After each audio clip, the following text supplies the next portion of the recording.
merci d'être venus nombreux. Donc ce soir, je vais faire le point sur ce qui s'est passé cette année et sur... On n'entend pas. Là, vous m'entendez? Oui, mieux. Et sur les perspectives... Est-ce que monsieur l'assisté, vous nous entendez, Jacques? Non, vous entendez? Est-ce que vous m'entendez là? Mieux?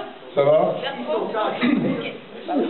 Alors écoutez, ça risque d'être un petit peu long parce qu'on a décidé de vous donner le maximum d'informations afin que vous sachiez exactement où on en est, où on va, quelles sont les difficultés qu'on rencontre et quels sont les succès qu'on a déjà acquis ou qu'on va acquérir très prochainement.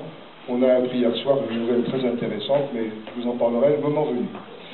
Alors, il y a plusieurs parties à mon exposé. La première partie concerne l'origine des problèmes, c'est-à-dire l'autorisation d'exploiter et les voies de recours. Vous savez très bien que depuis le début, la grande difficulté vient du fait que le tribunal administratif a pris une décision contraire à celle du préfet et qu'il n'y a pas eu d'appel de l'État. Donc c'est à la fois un déni de justice et, comme l'a rappelé le Conseil d'État en octobre 2013, c'est l'autorité de la chose jugée. En réalité, on a trois problèmes. Le tribunal administratif est à la fois juge et partie pour les recours, puisque tous les recours que l'on fait devant lui systématiquement sont rejetés.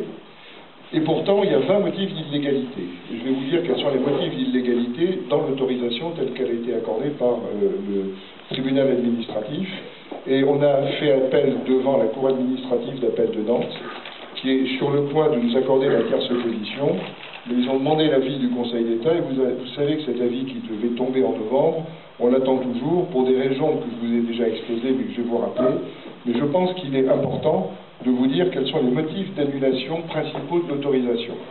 L'insuffisance de l'étude d'impact, il n'y a quasiment pas eu d'étude d'impact. L'insuffisance de l'étude des effets sur la santé. Tout le monde a entendu parler du rapport Lenné, mais là c'est un véritable problème. La nullité des études qui ont été faites après l'enquête publique. L'enquête publique c'était en 2006. Entre 2006 et 2010, GDE a fait des études complémentaires, elles sont nulles. La violation de l'article 512.1 du Code de l'environnement, c'est les manquements répétés à la réglementation par GDE. La violation de l'arrêté du 9 septembre 1997 sur le stockage des déchets, notamment le fait qu'il y a des déchets qui viennent de régions qui sont éloignées de l'Orne, et depuis un arrêté du préfet du Calvados, qui vont pouvoir venir de l'Europe, voire du monde entier. L'incompatibilité avec le plan d'enfouissement des déchets, et puis surtout l'incompatibilité avec la réglementation des zones inondables. On y reviendra. Je ferai un focus sur le problème de l'eau, qui est un problème à la fois très lourd et complexe à gérer. Donc cette tierce opposition, nous espérons l'avoir. Encore une fois, on a eu des informations par notre avocat qui nous a dit que cette tierce opposition serait obtenue. Dès qu'elle sera obtenue, la Cour administrative d'appel de Nantes pourra juger ces différents motifs qui n'ont jamais été jugés. Il faut quand même le savoir. Depuis 2011, depuis que l'autorisation a été donnée, tous ces points-là, qui sont des points essentiels, n'ont jamais été jugés. À obtenir son autorisation et à faire en sorte qu'il n'y ait pas d'appel et qu'ensuite il n'y ait pas réouverture de l'enquête publique comme le souhaitait le préfet Maréchaux. On a porté plainte contre lui, c'est chez le procureur. Si les diligences, l'enquête du procureur n'est pas suffisante, nous monterons au juge d'instruction. C'est-à-dire que nous ne lâcherons pas, bien au contraire. Alain Lambert a beau faire en sorte de démontrer qu'il n'y est pour rien et que tout a été décidé avant lui, c'est complètement faux. Et je peux vous dire que les journalistes de pièces à conviction sont extrêmement déterminés. On les a encore vus cette semaine, ils ont beaucoup d'éléments, il y a d'autres personnes qui ont des éléments. Il est certain que si le procureur ne va pas les voir, ça n'ouvrira pas l'enquête. En revanche, un juge d'instruction sera obligé d'entendre certaines personnes, et en premier lieu, l'ancien préfet, Bertrand Maréchaux. Et il a en sa possession des courriers, des éléments qui démontrent clairement que Alain Lambert s'est entremis, pour ne pas dire plus, en faveur de GDE. Voilà. Et tout ça, si il est démontré que pénalement, il a transgressé ce qui est admis, l'autorisation sera nulle. Alors, on est toujours au stade de l'autorisation. Autre point que l'on a soulevé récemment auprès de la ministre de l'écologie, c'est la caducité de l'autorisation. Normalement, une autorisation, elle n'est valable que 3 ans. Si au bout de 3 ans, l'exploitation n'a pas commencé, il y a caducité de l'autorisation. Nous avons écrit le 4 novembre 2014 à Ségolène Royal pour faire constater la caducité de l'autorisation. Elle date de février 2011. Et on peut considérer que les déchets qui ont été entreposés le 22, le 23 et le 24 octobre, comme ce sont des déchets illicites, il n'y a pas eu début d'exploitation. Il y a même une lettre de l'avocat de GDE, c'est-à-dire de GDE, puisque les avocats parlent au nom de leurs clients, qui dit que ce n'est pas un début d'exploitation, que c'est un ballon d'essai. Donc on a la preuve que même GDE ne considère pas, n'a pas considéré qu'il y avait eu début d'exploitation. Alors nous attendons la réponse de la ministre. Si la réponse n'intervient pas dans les 2 mois, c'est-à-dire si début janvier nous n'avons pas de réponse, nous saisirons à ce moment-là le tribunal administratif à Paris, voire le Conseil d'État directement, parce que là c'est la juridiction dont dépend le ministère qui sera compétent. Deuxième domaine où nous agissons beaucoup et où nous allons continuer à agir, c'est ce qui concerne l'arrêté de prescription et le non-respect de la réglementation. Parce que l'autorisation est une chose, l'arrêté de prescription définit les conditions dans lesquelles l'entreprise doit construire et faire fonctionner le centre d'enfouissement. Et tout de suite, il apparaît que l'Adréal et le préfet n'ont pas fait leur travail. Mais ils n'ont pas fait leur travail de manière massive. Il n'y a pas de contrôle du respect de l'arrêté de prescription avant l'ouverture. Seul un casier a fait l'objet de vérification. Ils n'ont pas vérifié en particulier le système d'évacuation des lixivias, qui, comme je vous l'ai déjà dit, n'a même pas été construit. Il n'y a pas de tuyaux. C'est pour ça que l'on voit sur les photos des tuyaux de couleurs différentes courir entre le casier et les bassins. C'est parce qu'en dessous, ils n'ont pas fait la plomberie. C'est en gros comme si on faisait un immeuble sans faire la plomberie. Et s'il y avait sur la façade de l'immeuble des tuyaux d'évacuation des eaux usées. Voilà ce qui a été fait. Et ça a été repéré par les experts, bien évidemment. C'est aussi une des raisons pour lesquelles GDE aujourd'hui essaye de récuser les experts. Parce que les experts sont en train progressivement de cerner tous les problèmes liés à la conception et à la construction de ce site. Mais pourtant, le préfet a donné acte. Alors, le donner acte est un acte administratif curieux. En gros, il a laissé faire. La traduction du donner acte, c'est laisser faire. GDE avait une autorisation, donc GDE n'avait qu'à faire selon les règles qui étaient prescrites.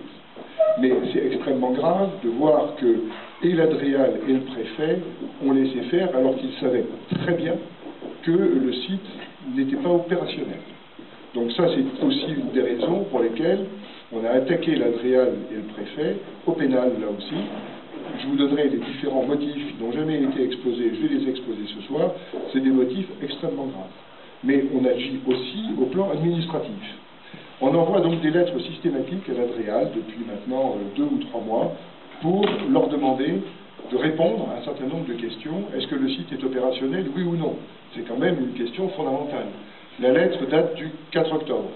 Elle n'a pas eu de réponse. Donc là aussi, on va pouvoir entreprendre une action administrative pour faire expertiser par l'administration le site. Parce qu'aujourd'hui, on n'a aucune réponse. D'ailleurs, c'est assez général, que ce soit le ministère, que ce soit le préfet ou que ce soit l'Adréal, tout le monde se cache pour l'instant. Mais ça, c'est une attitude bien connue de l'administration, lorsqu'il y a des problèmes et qu'elle n'a pas envie d'en faire part. Elle préfère que ça parte dans le circuit de la justice, que ça prenne du temps, plutôt que de répondre ou de traiter les problèmes. Par exemple, c'est un sujet qui a été évoqué dans l'histoire de Xintia, l'histoire de La Faute-sur-Mer. La direction départementale de l'équipement avait validé les autorisations qui avaient été données par le maire pour construire sans limite dans des zones inondables. Et ce qu'il y a d'assez scandaleux dans cette affaire, c'est que le maire est condamné, mais l'administration n'a pas encore été condamnée. Donc, d'où l'importance de mener les actions que l'on mène pour mettre l'administration devant ses responsabilités. Sinon, ce n'est pas l'administration elle-même qui se mettra en difficulté. Elle fera en sorte qu'il y ait des lampistes qui soient condamnés, même si en l'occurrence à La Faute-sur-Mer, le maire et son adjointe n'ont pas fait correctement leur travail, mais j'y reviendrai tout à l'heure, et ils sont condamnés surtout parce qu'ils n'ont pas pris les mesures de sécurité qu'ils auraient dû prendre. Excusez-moi, il y a eu 6 lettres. Il y a eu une lettre au mois de janvier où on a pris date de tout ce qui n'avait pas été fait correctement par rapport à l'arrêté de prescription. Il n'y a pas eu de réponse, on a ça donc en réserve, et ça va nourrir toute l'action que l'on va développer contre l'Adréal à partir du mois de janvier. Alors, la plainte de mars 2014 contre le préfet et contre Madame Connaisson de l'Adréal Il y a 7 motifs. Corruption active et passive, prise illégale d'intérêt, collusion frauduleuse, complicité de dépôt illégal de déchets, faux et usage de faux, tentative d'escroquerie, mise en danger de la vie d'autrui. Et la mise en danger de la vie d'autrui, c'est ce pauvre gardien qui est mort dans un bassin alors qu'aucune des mesures de sécurité n'avait été prise. Or, en annexe à l'arrêté de prescription, il y avait une page entière sur les prescriptions à suivre en matière de sécurité. Donc tout ça, on l'a aussi intégré, parce que comme GDE essaye de faire croire que c'est le front, c'est les gens qui ont bloqué le site qui sont responsables de la mort de ce pauvre vigile, il nous a semblé tout à fait nécessaire de prendre les devants pour éviter que ce soit, je dirais,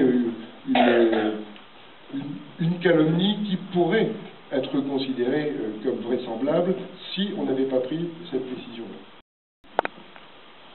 Et c'est un euphémisme. Je crois que les enquêtes qui ont été diligentées sont des enquêtes assez prudentes.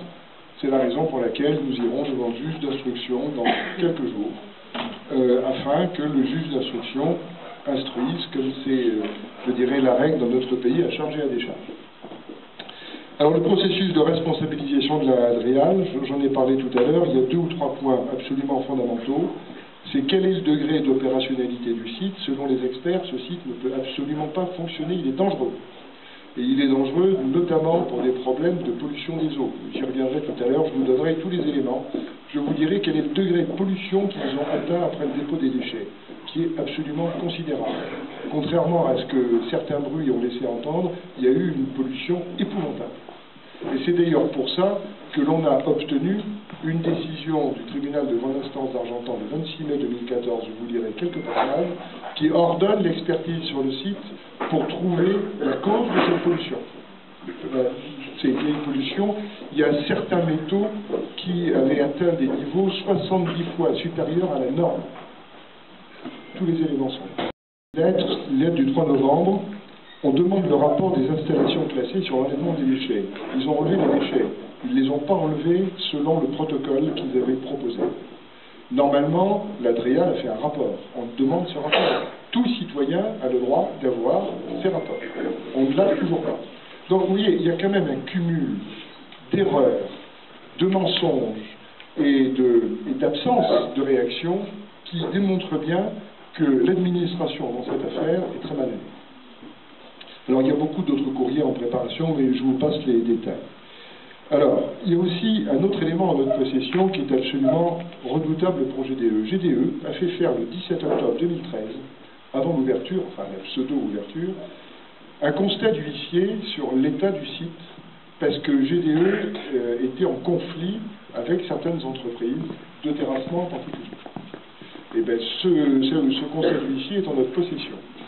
On a une 50aine de photos. On les a montrées à Yves Goasdoué et à Laurent Beauvais il y a 3 semaines. Ils ont été atterrés.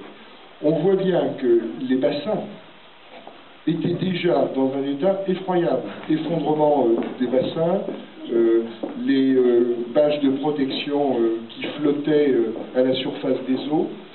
Et surtout, il y a des photos qui montrent bien que GDE était en train de faire avec un engin de chantier une grande tranchée pour évacuer les lixivias directement dans le rue du Plessis. On a ces photos. Elles ont été bien évidemment remises aux experts et remises à la justice. Raison aussi pour laquelle GDE essaye de récuser les experts. Parce que vous comprenez, s'ils arrivent à récuser les experts, ils espèrent qu'ils vont effacer tout ça. Les citoyens sur leur santé, parce que ça porte directement sur le bassin, sur l'eau et sur, encore une fois, la pollution environnante. GDE chiffre à 4 mois au minimum les travaux pour remettre le site en état. S'ils ouvrent aujourd'hui, on avait employé ce terme, c'est comme un Tchernobyl des déchets. C'est-à-dire qu'on est sûr qu'immédiatement, toute la région est polluée. Parce qu'il y a cette tranchée, les casiers ne sont pas étanches, les travaux n'ont pas été faits correctement, il n'y a pas de système d'évacuation des lixivias, et d'ailleurs, on en a pour preuve, et les experts ne cessent de poser la question, il y a 700 mètres cubes d'eau qui se sont évaporés. Ils ont calculé en fonction des précipitations combien d'eau était tombée, et ils ont comparé avec le volume des lixivias qui avaient été enlevés par les camions citernes. Il manque 700 mètres cubes d'eau. 700 000 litres de lexivia, qui probablement sont partis directement dans la nature par cette tranchée. Alors, maintenant je vais en venir au troisième point de ma présentation, c'est les nouvelles voies judiciaires que nous avons ouvertes. Parce que face au blocage de l'administration, face au blocage du tribunal administratif, on a lancé à partir de mi-2013 des procédures de référé préventif environnemental, de référé préventif patrimonial et surtout d'analyse, d'expertise hydrogéologique. On l'a fait devant le TGI d'Argentan. À l'époque, vous vous souvenez, le préfet s'était mis en travers, il avait lancé ce qu'on appelle un déclinatoire de compétences en disant c'est pas du ressort de la justice civile, c'est du ressort de l'administration, l'autorisation a été donnée, vous ne l'avez pas fait. Alors, non seulement nous avons obtenu ces expertises qui sont fondamentales, je vous rappeler pourquoi, mais la Cour d'appel de Caen a confirmé les expertises, et je peux vous dire ce soir, c'est la bonne nouvelle que nous avons obtenue, qu'il y a de très fortes chances que la Cour de cassation en rejette les congés de GDE.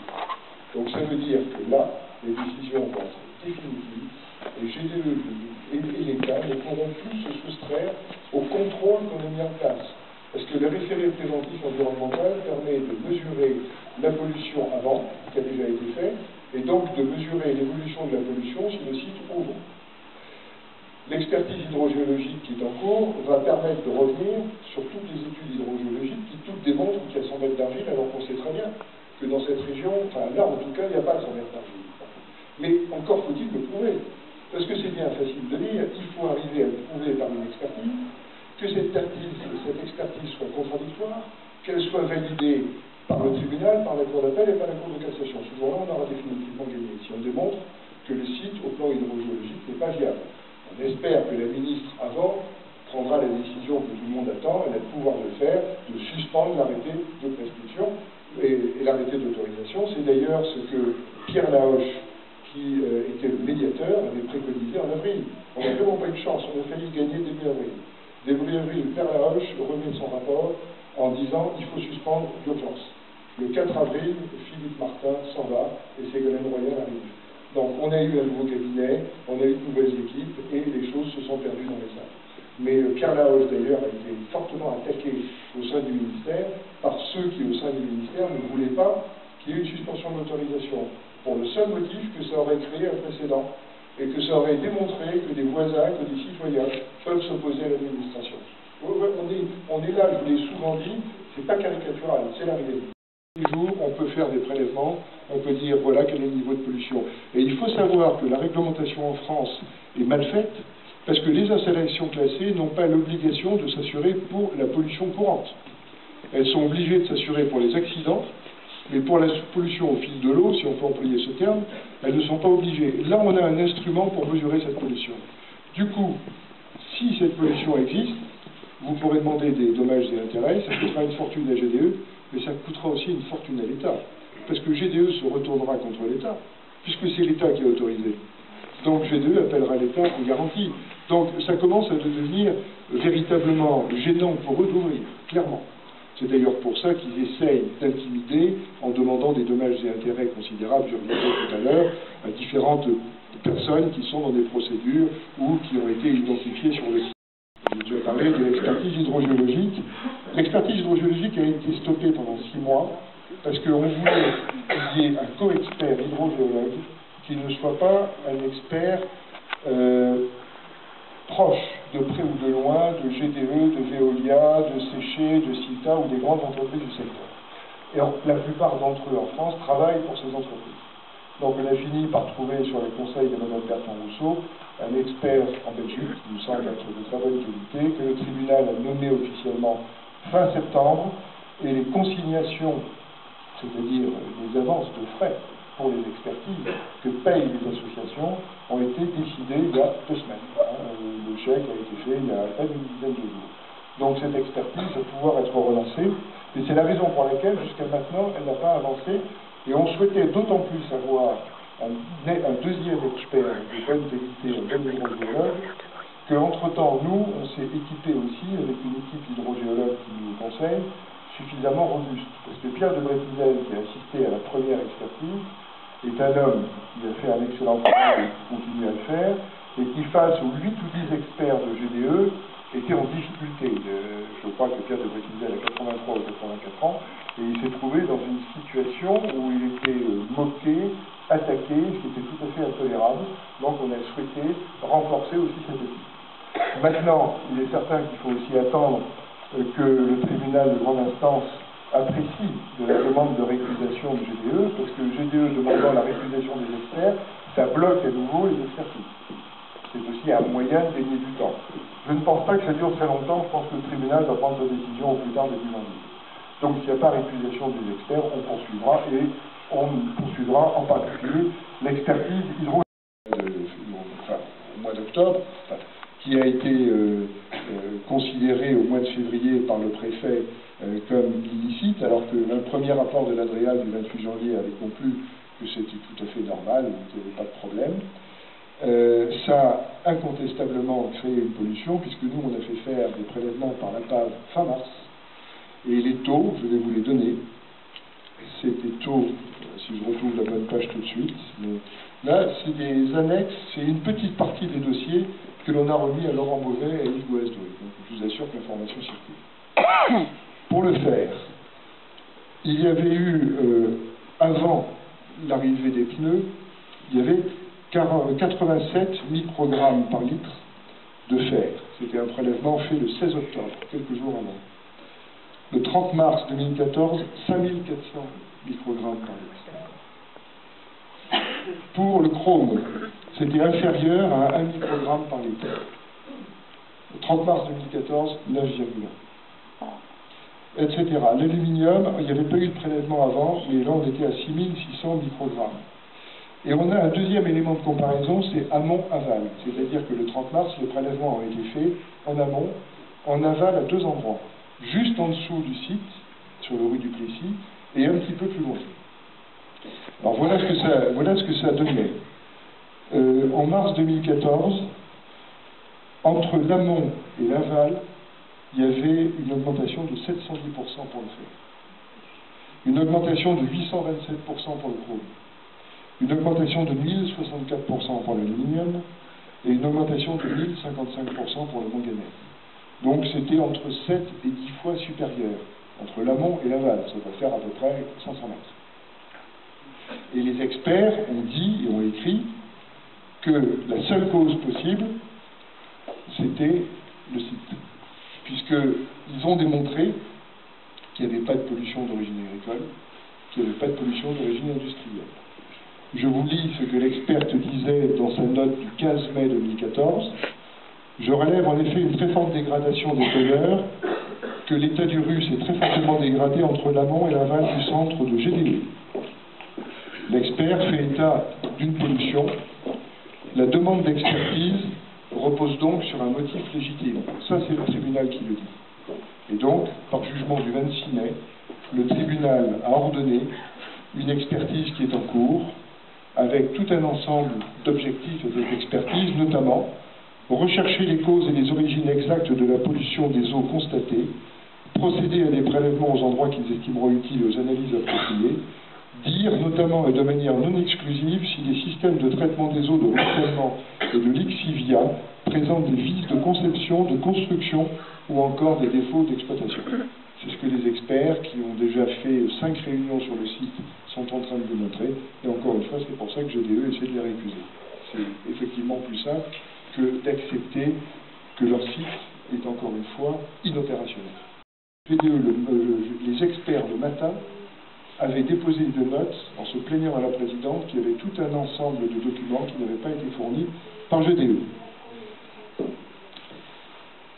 La médiation, j'en ai parlé tout à l'heure, il faut quand même retenir qu'elle avait conclu à une suspension de l'autorisation administrative, et Pierre Laoche, que beaucoup de personnes ici ont rencontré, est un ingénieur général de l'équipement qui fait l'unanimité dans son corps et qui a véritablement étudié à fond le dossier. Nous avons toujours certains contacts, discrets et prudents d'un côté comme de l'autre, mais je sais qu'il continue à œuvrer au sein du ministère pour faire passer les bons messages. Nous avons saisi la ministre ministre par 2 fois, le 4 avril et le 22 mai 2014, et on lui a demandé par 2 fois d'utiliser l'article 514.7 pour suspendre l'autorisation. Nous venons de la saisir au mois de novembre pour la caducité de l'autorisation, et je pense que nous la saisirons de manière encore beaucoup plus officielle en attendant une procédure devant le Conseil d'État contre le ministère en janvier. Donc on va commencer à durcir la position. Nous avons vu Delphine Batho il y a quelques jours. Delphine Batho avait, en tant que ministre, pris des positions qui nous étaient favorables, contre son administration. Delphine Batho est prête à s'engager à nos côtés, ainsi je pense que d'autres élus. Et il y aura très probablement fin janvier, début février, une grande manifestation où ces personnes viendront pour nous soutenir. Delphine Batho considère que, avec tous les éléments que l'on a accumulés, il n'y a aucune raison que les ministres ne prennent pas cet arrêté de suspension. Les seules raisons, quand même, pour lesquelles elle ne le fait pas, c'est qu'elle a une administration qui a peur du précédent. Et vous savez, l'administration, elle a peur, elle ne supporte pas qu'on l'attaque, et puis un beau matin, tout s'effondre. On a tellement d'éléments que, progressivement, on avance et on consolide notre position, donc on fragilise la position de l'administration. Il y a des procédures pénales qui vont prendre de l'ampleur. Donc à un moment donné, ils vont se trouver dans une nasse. Alors je pense que ce jour-là, peut-être qu'ils commenceront à réfléchir. Il y a aussi la position du ministère de l'Intérieur. Le préfet qui vient de partir était une véritable nuisance dans cette affaire, puisqu'il avait pris une position extrêmement jacobine, du style l'autorisation a été donnée, il n'y a aucune raison que ce centre ne fonctionne pas, on verra bien, s'il y a de la pollution, on interviendra à ce moment-là. Et tout le monde sait, parce qu'il y a plein de déchetteries en France, il y a des problèmes, qu'une fois qu'un centre d'enfouissement de déchets fonctionne, même s'il y a des problèmes, les préfets en général autorisent la poursuite de l'exploitation. Donc ça, comme on le sait, on a tout fait pour éviter que ça n'ouvre véritablement. Il y a 4 points, il y a l'étude du docteur Lenné qui a fait un point assez précis des risques sur la santé. Tout le monde me parle des risques sur la santé, c'est effectivement sur la santé, sur l'eau, sur l'environnement, c'est le problème numéro 1. Mais l'administration considère que comme l'autorisation a été donnée, tout a été prévu.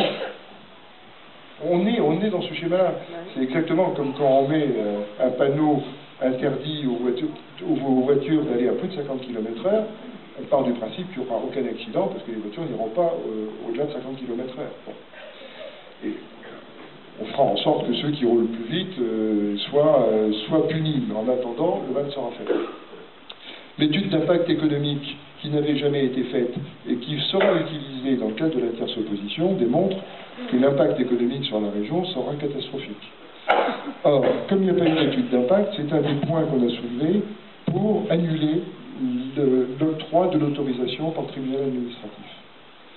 L'incompatibilité avec le projet du Haras du Pin, ça c'est quelque chose qui chemine. C'est un très beau projet, le projet de développement du Haras du Pin et le fait que la région et le département deviennent les principaux acteurs de ce développement. On en a parlé longuement avec Laurent Beauvais et Yves Goasdoué, mais on ne peut pas imaginer que ce projet se développe alors qu'il y aura à 5 km ce centre de traitement de déchets, avec probablement des nuages de fumée et une pollution de la région qui sera catastrophique. Alors on a demandé à Stéphane Le Foll, et on va le voir prochainement, Stéphane Le Foll, donc de faire en sorte que dans les décrets d'application, il y ait une zone de sécurité. Alors, c'est pas facile à faire, mais c'est pour appeler leur attention, pour qu'ils en viennent plutôt à suspendre l'autorisation du GDE, plutôt qu'à prendre un décret de cet ordre, qui au plan réglementaire est compliqué, mais qui peut être pris. Et on va demander, on a rencontré les 2 responsables du monde du cheval, Bertrand Bélinguier, qui est président du cheval français, de France Gallo, et Dominique de Bellec, qui est président du cheval français. Ils sont d'accord pour aller voir ensemble avec nous les 2 ministres, c'est-à-dire Stéphane Le Foll et Ségolène Royal, et la demande de rendez-vous va partir très prochainement. C'est très important, parce qu'ils ont aussi leur mot à dire sur l'avenir du Haras du Pin. Il y a des projets annexes qui sont déjà en cours, tout le monde est prêt à les soutenir, mais à condition, encore une fois, qu'il n'y ait pas d'un côté une zone mortifère et d'un autre côté une zone touristique. Ça ne marche pas. Le tourisme ne pourra pas se développer dans ces conditions-là. Donc les activités équines, les activités internationales ne pourront pas se développer. Donc, je vous ai dit, mais j'en ai déjà parlé pas mal, donc ça va aller relativement vite. Je vais aborder deux points. Vous avez vu que le 3 novembre, à Caen, à la cour d'appel de Caen, le président avait pris des positions qui étaient pour le moins suspectes. Puisqu'il avait d'emblée expliqué qu'il y avait un arrêt de la Cour de cassation qui pouvait conduire à la relaxe de GDE et que dans ces conditions-là, c'était même pas la peine de discuter. Bon, à l'arrivée, il a quand même proposé un délibéré au 21 janvier et nos avocats, alors là on a pris vraiment toutes les précautions, on a vu les différents avocats qui sont concernés. Alexandre Faro vient d'envoyer une lettre au président Audy en lui rappelant que les arrêts de la Cour de cassation qu'il a invoqués ne sont pas opérants en la matière, puisqu'il est clair que c'est l'activité principale de GDE que d'enfouir des déchets ou que de traiter des déchets. Donc c'est pas une personne dans l'entreprise qui a pris une décision qui serait une décision qui ne concernerait qu'elle, qui ne concernerait pas l'entreprise, c'est l'entreprise elle-même qui est responsable. C'est les organes de direction. Et je ne vois, il y a une autre jurisprudence qui est encore plus récente, qui date du 18 juin 2013, qui dit que la jurisprudence a été établie dans le cas où l'identification du représentant est évidente, au point qu'elle n'a pas à être recherchée. C'est-à-dire qu'on sait que c'est l'activité principale et que c'est manifestement une décision qui dépend de la direction, du président ou du directeur général, à ce moment-là, la responsabilité de l'entreprise est engagée. Donc, nous avons quand même de l'espoir que la Cour d'appel de Caen accepte le principe qu'il y a eu une faute qui est pénalement répréhensible. Par contre, il est probable qu'ils ne confirmeront pas la décision de fermeture définitive. De toute manière, si ce n'était pas le cas, nous irons en cassation, parce qu'on a véritablement de quoi en cassation gagner. Voilà. Donc vous voyez, sur chaque dossier, c'est un véritable travail. Demande récente de la part de GDE. Alors, on a fait, nos avocats ont tout de suite réagi. En fait, ce qu'il y a derrière tout ça, c'est que GDE est acculé. GDE est acculé parce que son site, les experts sont en train de démontrer qu'il n'est pas viable. GDE est acculé parce que la pollution des eaux est avérée. Alors, ils font référence à des prélèvements faits fin juin. Mais fin juin, tout était lessivé. Il n'y a eu que 2 jours de dépôt de déchets. Donc, tout a été lessivé. Au contraire, c'est bien la preuve que dès qu'ils déposent des déchets, c'est pollué. Et le site est construit de telle manière que même en prenant toutes les précautions qu'ils veulent, il y aura une pollution des eaux inévitablement, parce qu'en plus c'est une zone de ruissellement, c'est une zone où il pleut beaucoup, et comme l'a démontré Pierre de Brétizel, et ça l'expertise hydrogéologique devra aussi le démontrer, c'est une zone faillée et il n'y a pas 100 mètres d'argile. Donc il y a toutes les conditions pour que ce soit une catastrophe en termes de pollution des eaux. Donc GDE sait que progressivement on avance, donc ils ont pris appui sur des prélèvements qui ont été faits au mois de juin pour dire regardez, c'est de l'eau de source. Il n'y a plus aucun problème. Oui, effectivement, tout était lessivé. Sauf que dans les sédiments, il y a quand même encore, je dirais, quelques lixivia qui restent. Mais il n'y a pas les mêmes taux qu'il y a eu au mois de février, mars, avril. Au mois de juin, c'était lessivé. Deuxième sujet, ils veulent s'affranchir de toutes les expertises. Ils ont demandé non seulement que l'expert soit réfusé, mais ils ont demandé aussi que l'on n'utilise pas les expertises qui ont été faites. C'est-à-dire que l'expertise préventive environnementale qui a été faite la semaine dernière et celle qui est en cours aujourd'hui, qui pour nous est absolument importante, ils ne veulent pas qu'on s'en serve. Ils vont avoir beaucoup d'exceptions, parce que ce que je vous ai dit sur la Cour de cassation, qui confirme la viabilité de cette expertise, le fait qu'elle est tout à fait utilisable. Et d'une manière plus générale, ils cherchent aussi à intimider les experts. Il est certain que Mme Berton-Rousseau, c'est une attaque frontale, au contraire. C'est une manière aussi, si elle n'est pas récusée, de faire en sorte qu'elle soit peut-être plus prudente. Alors moi, je ne vais pas la prendre parti, et nos avocats non plus. La seule chose que l'on peut dire, c'est qu'elle et le co-expert font leur travail de manière très rigoureuse. Ils font extrêmement attention. À chaque réunion, ils font en sorte que les gens qui assistent à la réunion soient concernés. Je crois qu'un jour, le colonel de gendarmerie s'était invité à une réunion, ils lui ont demandé de ne pas être là, parce qu'il n'avait pas à être là. Non, ils ont une position qui est tout à fait incontestable, et je crois que la présidente du tribunal en est consciente. Mais l'histoire des trafiquants. Voilà. Ça nous fait penser à certains films de série B où il y a ce que l'on appelle les infiltrés. Alors ça, on le sait, et on peut savoir. C'est-à-dire qu'on a face à nous une entreprise qui a incontestablement des moyens, qui a des réseaux, qui payent. Parce que le trafic du rare, vous savez, c'est 130 milliards de dollars de chiffre d'affaires et des résultats assez considérables. Donc, disons, porte ouverte ou table ouverte auprès de certains responsables politiques de gauche comme de droite dans différents pays du monde. C'est pas pour autant qu'ils ont une merveilleuse réputation. Ça aussi, les mêmes politiques le savent très bien. Donc nous, on est petit pousset, on est des gens contre Goliath, et je pense qu'on a pour nous la détermination, on a le soutien, on a votre soutien. Je crois qu'on a fait la preuve aussi qu'on savait trouver les voies pour faire avancer le dossier. Et pour l'instant, on ne peut pas dire que GDE ait des résultats très positifs. Ils ont chaque fois été pris la main dans le sac. Et même si de temps en temps, il y a certains jugements qui sont contestables, notamment au tribunal administratif, on a quand même bien avancé. Le ministère ne bouge pas, mais est-ce que vous croyez qu'il bouge beaucoup à Sivens ou à Notre-Dame-des-Landes? Sivens, ça dure depuis plus de 10 ans. Notre-Dame-des-Landes, ça doit faire 4 ou 5 ans que ça dure. Alors, je ne suis pas en train de vous dire que ça va durer autant.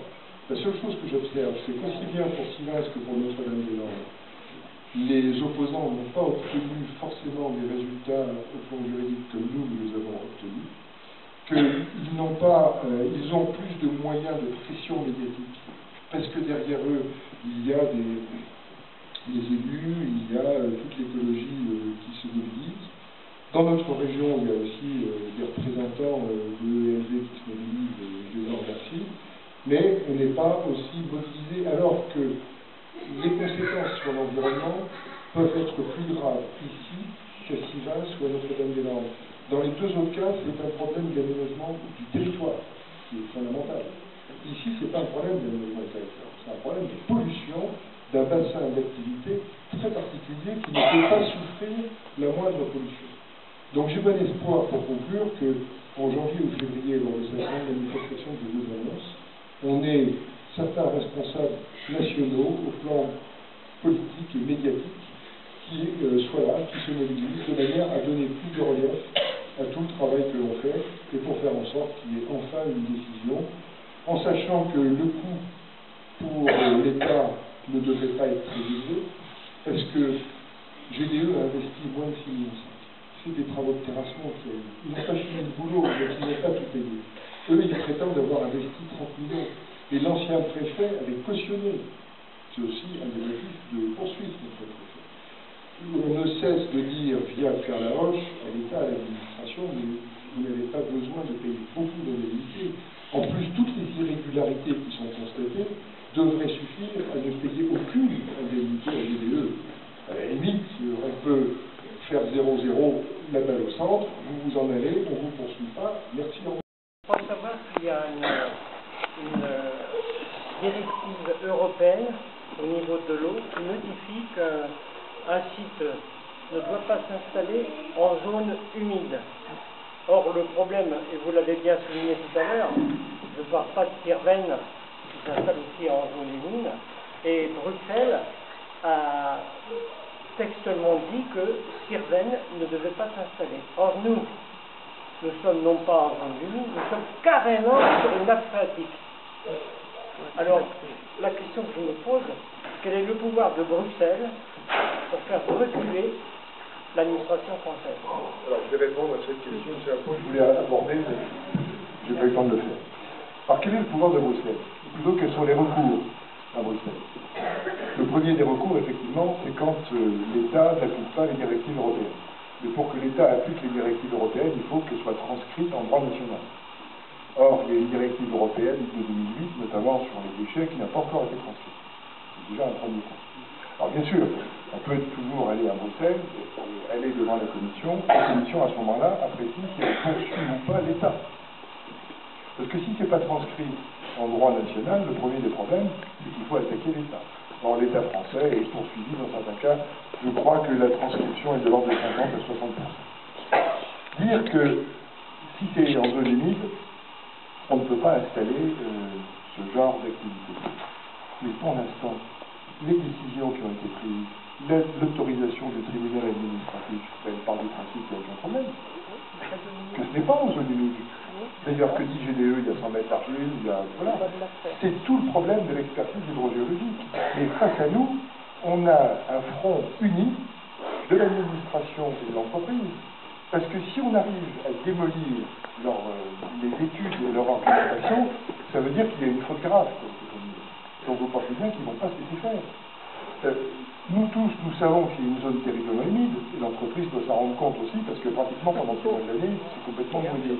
Mais c'est pas censé être une zone humide. C'est censé être une zone qui convient très bien à ce genre d'activité. Et les experts vous diront même, parce que c'est ce qu'ils ont dit lors de la première réunion, qu'en appliquant à la perfection la réglementation, il n'y a pas de problème. En mettant des membranes complètement étanches, c'est sûr. Même au plein milieu de la mer, on peut ne pas être trempé si on est totalement protégé. Mais si vous voulez, c'est complètement surréaliste cette situation. Alors, qu'est-ce que l'on peut faire au niveau de Bruxelles?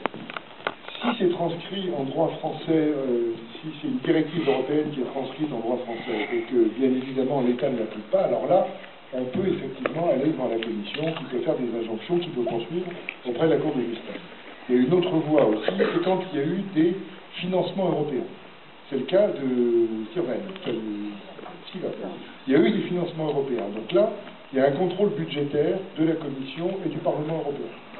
Et ce contrôle budgétaire peut vous dire que les fonds ont même été employés. Donc là, il peut y avoir une condamnation. Et puis, il y a la troisième voie, c'est une voie qui est plus douce, mais qui peut être efficace, c'est la commission des pétitions. La commission des pétitions est une des 22 commissions au Parlement européen. Et cette commission, elle a d'ailleurs été saisie pour Notre-Dame-des-Landes et pour Sivin. Elle a été saisie. Elle fait des recommandations, mais ça peut aller jusqu'à des voyages de parlementaires européens qui se rendent sur le site, donc un buzz médiatique important. Je ne vous cache pas qu'on envisage de saisir la commission des pétitions. Avec tous les éléments qu'on a, on a maintenant de quoi saisir la commission des pétitions. Alors, l'ennui, c'est qu'à la commission des pétitions, il y a 35 députés, il n'y a que 2 Français. Il y a un Front National, enfin une Front National, et il y a Édouard Martin, qui est l'ancien syndicaliste de Florence, qui a été élu sur la liste du PS. Il n'y a plus aucun écologiste. Il y avait avant Sandrine Bélier, il n'y a pas d'écologiste. C'est vraiment dommage. Mais d'un autre côté, ce sont des députés qui sont très actifs en général. Et j'ai noté que dans cette commission, sur les 34 députés, il y a 7 Italiens. Pour une raison que j'ignore. Enfin bref, on est bien introduit à Bruxelles et on va saisir la commission des pétitions de telle sorte que, ça vienne en débat, comme ça viendra en débat, et ça... Je voulais vraiment vous féliciter pour cette action parce que ça avait plein d'avantages. Ça avait le premier avantage, c'est que ça a eu un effet extrêmement fédérateur sur les gens qui étaient là, qu'on a retrouvé une ambiance qu'on avait perdue depuis qu'on était séparés par la distance. Je pense que médiatiquement c'était une excellente opération. Et troisièmement, la manière dont elle a été menée, son efficacité a fait que c'était absolument remarquable. Donc vraiment, je vous félicite pour cette organisation. Si vous nous en faites encore des comme ça, c'est formidable.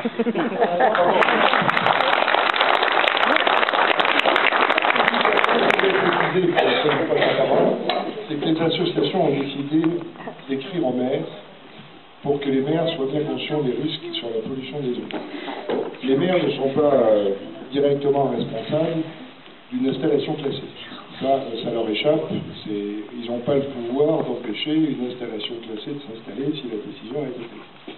En revanche, s'il y a des risques de pollution, et s'il y a une pollution avérée surtout, les maires à ce moment-là ont le devoir d'intervenir et d'agir parce que sinon ils peuvent être poursuivis.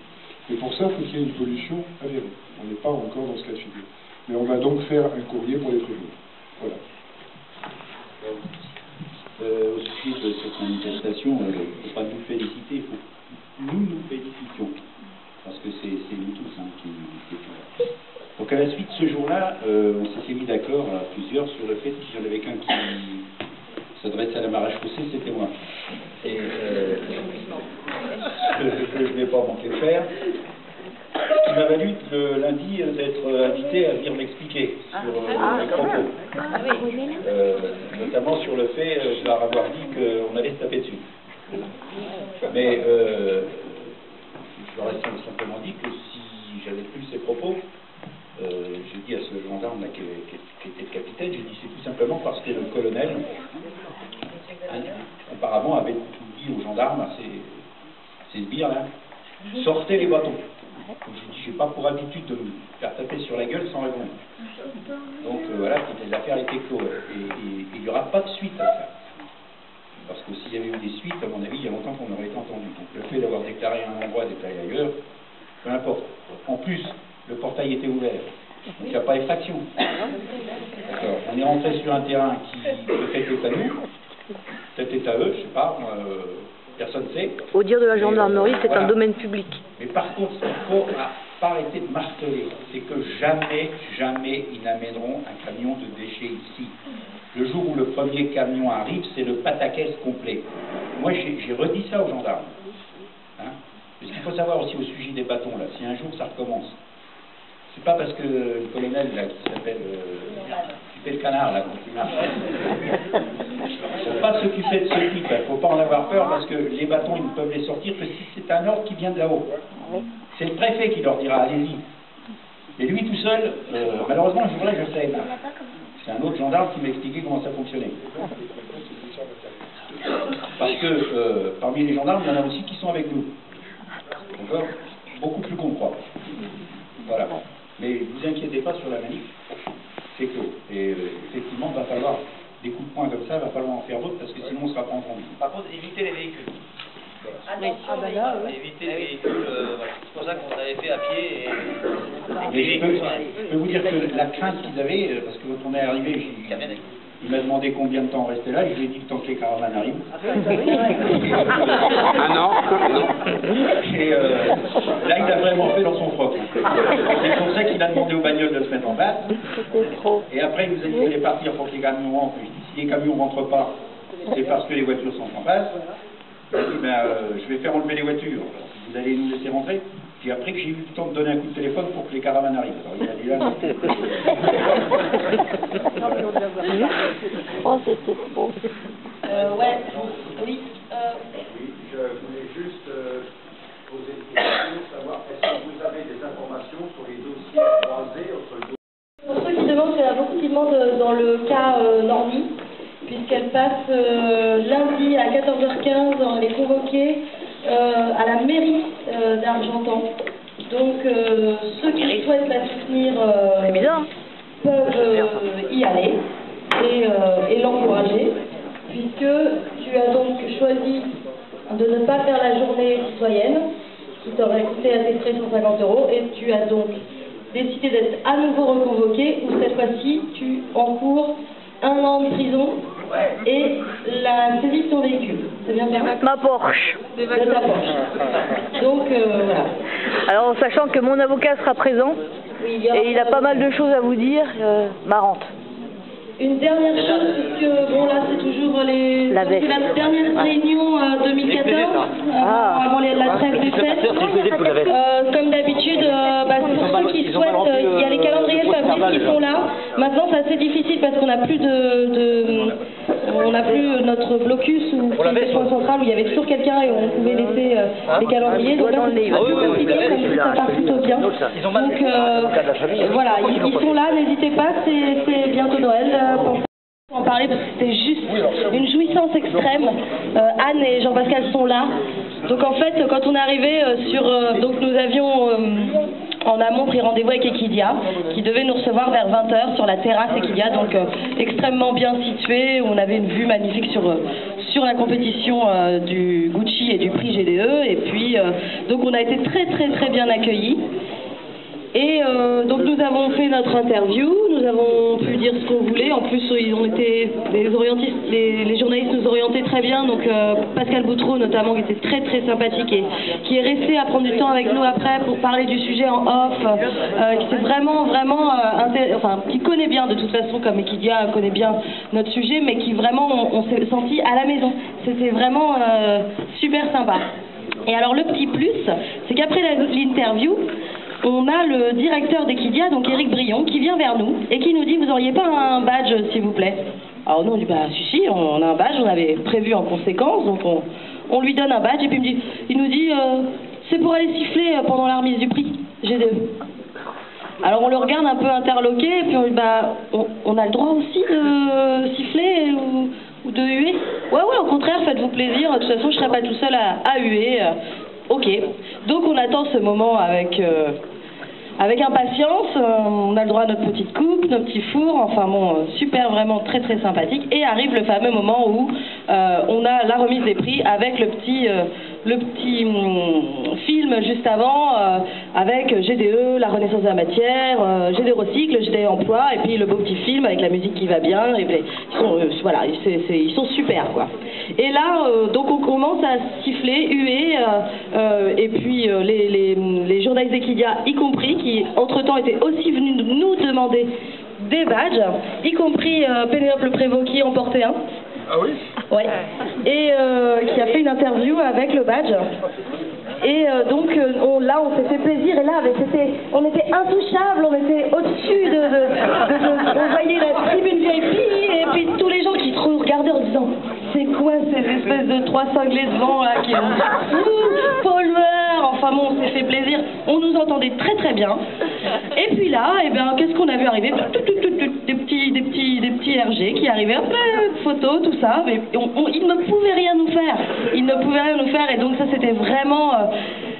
C'était la bonne surprise du Gucci Masters, parce qu'on est reparti vraiment super content, parce qu'on s'y attendait pas celle-là, et surtout on a vraiment un très très gros soutien d'Equidia. Et pour encore la petite anecdote, Éric Brion est revenu après en nous disant tiens, je suis allé faire un tour à la table G2 avec mon badge.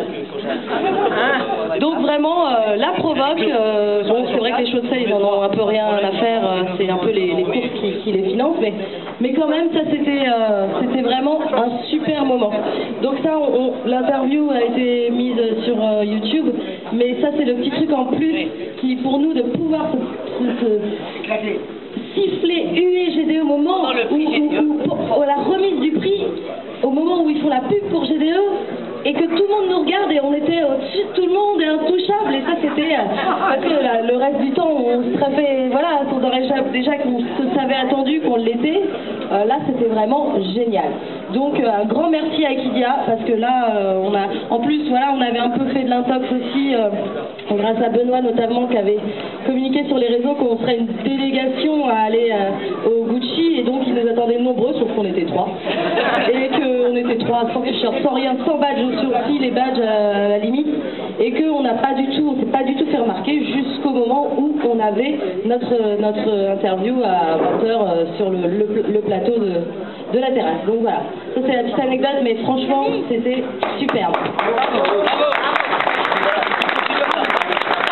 Ouais, et ça fait toujours partie dans le cadre du chat et de la souris, parce que 3 jours avant on leur avait fait à l'envers avec cette histoire de manif.